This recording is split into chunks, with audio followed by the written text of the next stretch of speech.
బయట వర్షం పడుతుంది. వాతావరణం చల్లగా ఉంది. వేడివేడిగా కారకారంగా మిర్చి బజ్జీ తినాలని ఎవరికుండదు చెప్పండి.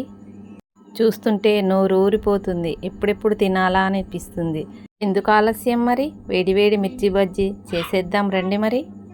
ఈ మిర్చి బజ్జీ చేయడానికి ముందుగా మిర్చీలు లావుగా కారం తక్కువగా ఉండేటి మార్కెట్లో బజ్జీ మిర్చి అని దొరుకుతుంది. ఆ మిర్చీలు అయితే తెచ్చుకోవాలి. ఆ మిర్చి తెచ్చుకొని వాటిలో విత్తనాలు ఏమీ లేకుండా తీసేసి వాటికి ఘాటు పెట్టి మొత్తం వీటిలో ఇలా విత్తనాలు అయితే మొత్తం తీసేయాలి. మిర్చీలన్నిటికీ ఘాటు పెట్టి ఇలా విత్తనాలు తీసేసుకున్న తర్వాత ఈ మిర్చీలను అయితే ఒక 2 నిమిషాలు వేడి నీటిలో ఉంచి పక్కకు పెట్టుకోవాలి. ఎందుకంటే కారం ఎక్కువగా ఉంటే ఆ వేడి నీటిలో ఒక 2 మినిట్స్ ఉంచడం వల్ల కారం కొద్దిగా తగ్గుతుంది. ఇప్పుడు ఈ మిర్చీలలో పెట్టడానికి స్టఫ్ అయితే తయారు చేసుకుందాము. ఈ స్టఫ్ కోసము కొద్దిగా చింతపండును నానబెట్టి ఆ చింతపండు జార్లోకి తీసుకోవాలి. తర్వాత రుచికి సరిపడా ఓమను దాంట్లో వేసి కొద్దిగా సాల్ట్, కొద్దిగా శనగపిండి కూడా దీంట్లో వేయాలి. వేసి దీన్ని మిక్సీ పట్టి దీన్ని పక్కకు పెట్టుకోవాలి.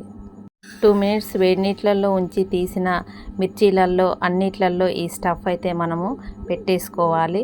తర్వాత బ్యాటర్ తయారు చేసుకోవాలి. బ్యాటర్ కోసం అయితే శనగపిండిని తీసుకొని దాంట్లో కొద్దిగా ఓమా, తినే సోడా, ఉప్పు వేసి బాగా కలపాలి.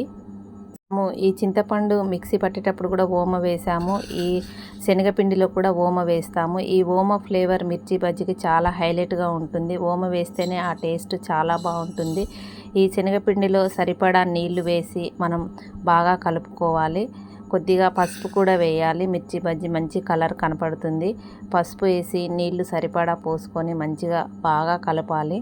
ఈ మిర్చికి పట్టేంత మరీ లూజ్గా కాకుండా మరీ టైట్గా కాకుండా పిండిని ఒక మోస్తరుగా బాగా కలుపుకొని మిర్చీలలో ఒక్కొక్క దాంట్లో మనం తయారు చేసి పెట్టుకున్న ఈ చింతపండు స్టఫ్ను అయితే అన్నిట్లలో పెట్టేసేయాలి.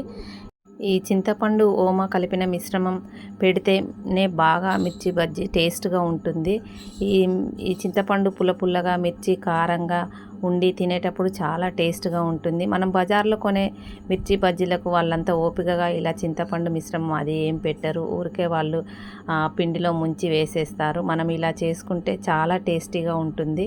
ఇలా అన్నిట్లలో ఈ స్టఫ్ అయితే పెట్టడం అయిపోయింది. ఇప్పుడు స్టవ్ మీద కడాయి పెట్టి దాంట్లో ఆయిల్ వేయాలి. ఆయిల్ బాగా వేడెక్కాక ఒక్కొక్క ఈ మిర్చిని తీసుకొని మన శనగపిండి మిశ్రమంలో ముంచి ఆ కాగిన నూనెలో వేయాలి. బజ్జీ పిండి కలిపేటప్పుడు తినే సోడా కూడా వేసాం కాబట్టి బజ్జీలు మంచిగా పొంగి ఇలా అయితే బాగా వచ్చాయి. చూడండి మిర్చి బజ్జీ ఎలా పొంగిందో.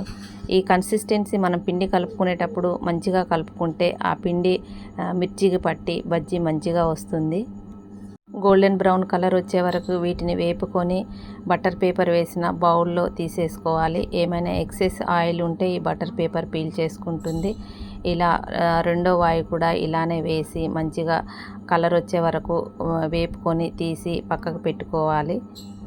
ఇలాగే తయారు చేసి పెట్టుకున్న మిర్చీలన్నిటినీ పిండిలో ముంచి మొత్తం ఒక్కొక్కటిగా వేసేయాలి. అన్నీ ఇలా కలర్ వచ్చాక తీసేసుకుంటే మిర్చి బజ్జీ రెడీ అయిపోతుంది. ఇలా చేసుకున్న మిర్చీలను మేము కొన్ని కట్ మిర్చి అయితే చేయాలనుకున్నాము. కట్ మిర్చి చేయడానికి ఈ మనం తయారు చేసి వేపి పెట్టుకున్న మిర్చీలను ఇలా కట్ చేసుకొని మళ్ళీ వీటిని మనం నూనెలో వేపాలి. మేమైతే ఈ మిర్చీలను ఇలా కట్ చేసి మళ్ళీ నూనెలో వేసి కట్ మిర్చి అయితే చేసాము. ఈ కట్ మిర్చి కూడా మాడిపోకుండా కాసేపు మరిగే నూనెలో వేసి ఒక 2 మినిట్స్ అలా వేపి పక్కకు తీసేసుకోవాలి. ఈ కట్ మిర్చిలో కానీ మిర్చిలో కానీ నిమ్మకాయ రసం పిండుకొని పక్కన ఉల్లిపాయ పెట్టుకొని తింటే ఆహా ఏముంటుందండి.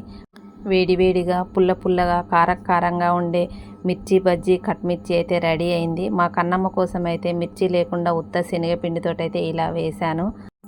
నచ్చితే లైక్ చేయండి, షేర్ చేయండి, సబ్స్క్రైబ్ చేయండి.